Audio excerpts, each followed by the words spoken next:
Well, good morning. I'd like to start the day playing some old music.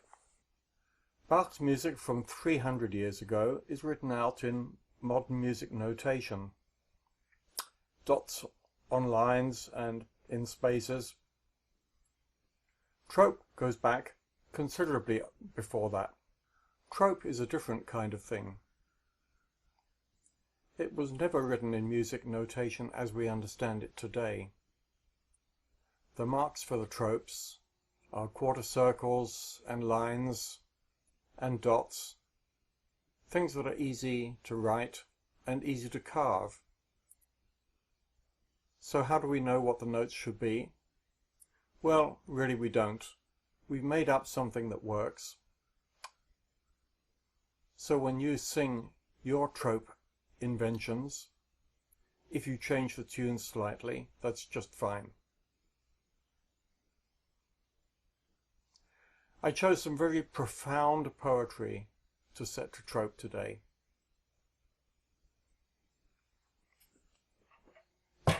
I have it here on my music stand. Let's see if I can get that in the view of the camera. Ta-da! This is a very profound poem about making noise by one of my favourite poets, Troping Prelutsky. Here's the beginning of it.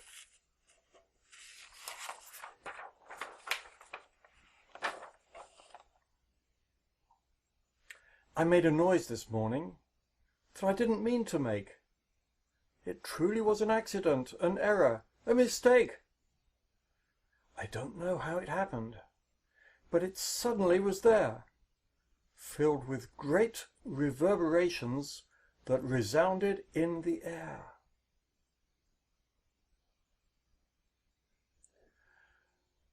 So I took this apart verse by verse. For the first verse, I thought, well, I'll just start with something very simple, using only two tropes. As you know, everything that's done with trope can be reduced to two tropes, et nach ta and sof pasuk. Et nach ta comes in the middle of a verse, sof pasuk comes at the end, and we only use the et nach ta once in a verse. Et nach ta goes up, sof pasuk comes down. So it's a bit like speaking, only maybe a little bit more exaggerated. Et nach ta, sof pasuk. So why don't you sing that with me? Et nach ta, sof pasuk.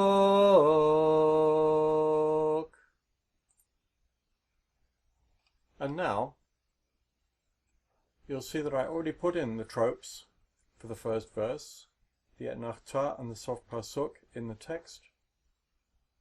So if I sing this text to trope, it will sound like this. I made a noise this morning that I didn't mean to make. It truly was an accident, an error, a mistake.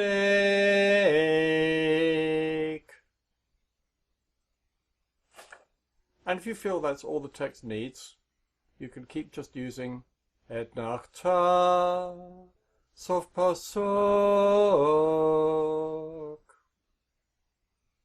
On the other hand, if you think it could do with a little more, there are tropes that lead into et nach ta and into sof pasuk.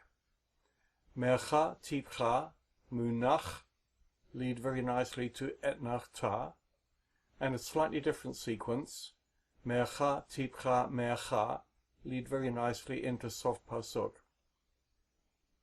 Like this.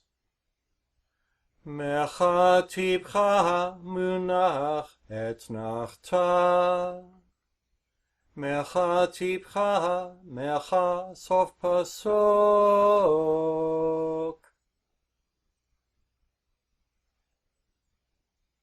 And so if I put that on Jack's wonderful words, the second verse, it goes like this.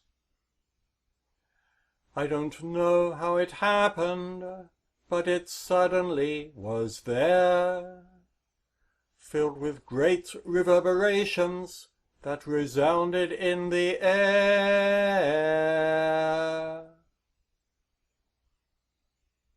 Now, I think that's better than what I had in the first verse. It's just a little bit more melodically interesting to hear it like that.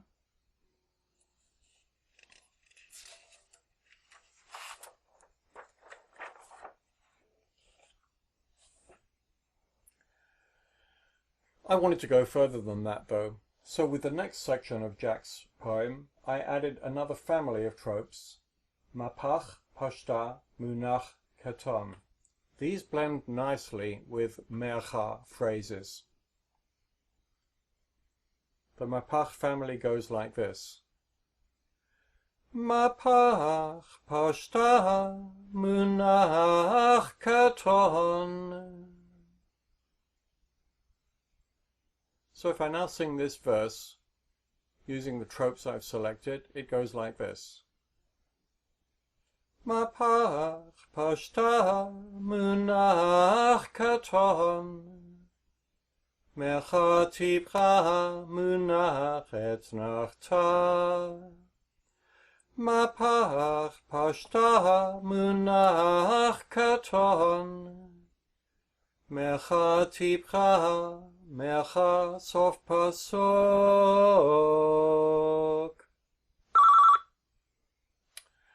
So you see, I blended the two types of phrase together, the mapach phrases, alternating mapach, mercha, mapach, and mercha, leading to sof pasuk at the end.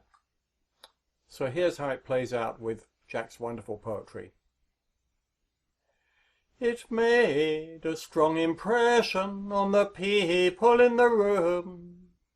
A lot of them reacted like they'd heard a sonic boom.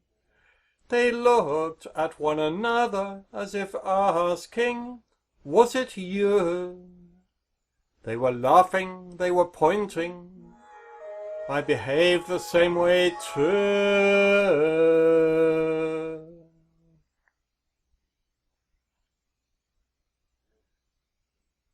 Enough?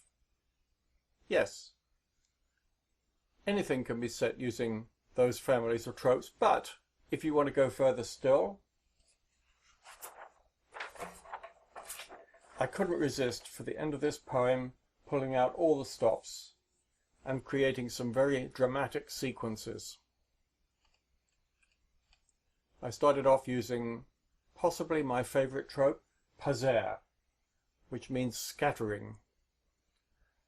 And I brought in kadma and ve'ezla, which look very much like mercha and tipcha. There's kadma, ve'ezla, here's mercha, tipcha, except that the tropes for kadma and ve'ezla are written above the words and mercha and tipcha are written below. So that gives us a clue that mercha and tipcha are a little more ordinary. Mercha, tipcha. Kadma and ve'ezla are more dramatic. Kadma ve'ezla. I also used the four-sided diamond-shaped trope, revi'i. Revi'i, descending in 4 steps. And a couple of others, but maybe it makes most sense if I show you how this sequence goes. So first in trope. Munach hazer, kadma ve'ezla, munach revi'i, daga tavir, mercha tipcha munach etnachta, mercha tipcha, mercha sof pasuk.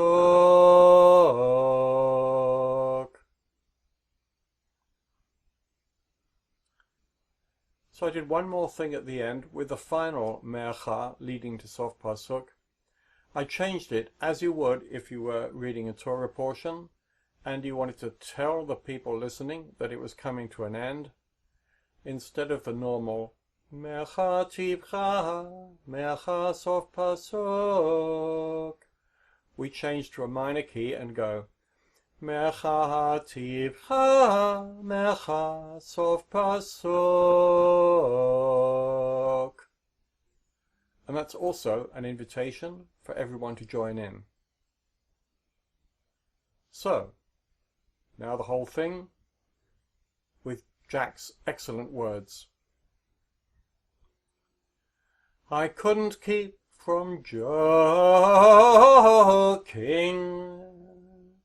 with the other girls and boys, and never once admitted it was I who made that noise, though I'm sorry that I made it from the bottom of my heart. In a way, my brief eruption was a little work of art.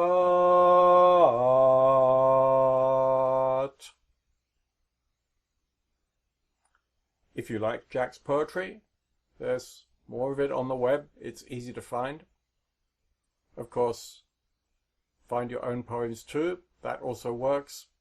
And I wish you luck setting your poems to Trop.